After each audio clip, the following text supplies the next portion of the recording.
Good evening. Premier Mike Baird has outlined a $20 billion vision for the future of Sydney that includes a second harbour rail crossing, north and south extensions to the WestConnex motorway and 60% more peak hour trains.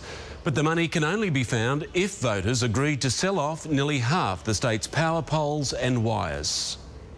This will be the new way across the harbour if the Premier has his way. A second rail crossing connecting the North-West link at Chatswood under the CBD and through to Sydenham, part of what will be called Sydney Rapid Transit. To attack the congestion that all of us have suffered day in, month in, year in. There will also be extensions to the WestConnex motorway heading south from the M5 to Sutherland and north from Leichhardt to the Anzac Bridge. Uninterrupted motorway travel from Sydney south to the CBD and on to North Sydney via the Anzac Bridge and Harbour Bridge. Plus new underground stations in the CBD, including one at Pitt Street. They're not cheap, and for Mike Baird, it's a big gamble, where so many premiers and treasurers have failed. He's betting his job on voters agreeing to sell the state's electricity assets to give him $20 billion to build much-needed infrastructure. And we could just decide to kick it down the road and say, well, someone else can deal with it. Or we can decide, as we have decided today, to challenge it and to transform New South Wales.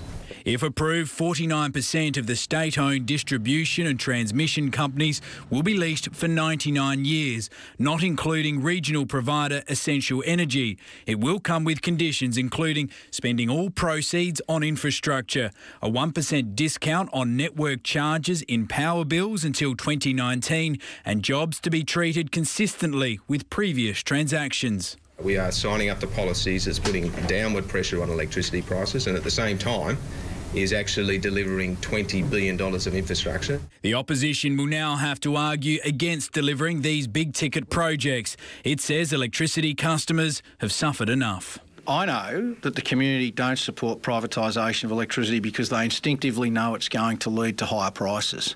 John Robertson says 49% will be just the start. If this starts, it ends when it's all sold. And state political reporter Lee Jelisek joins us now live from Parliament House. Lee, it's a grand plan, but it's certainly no done deal.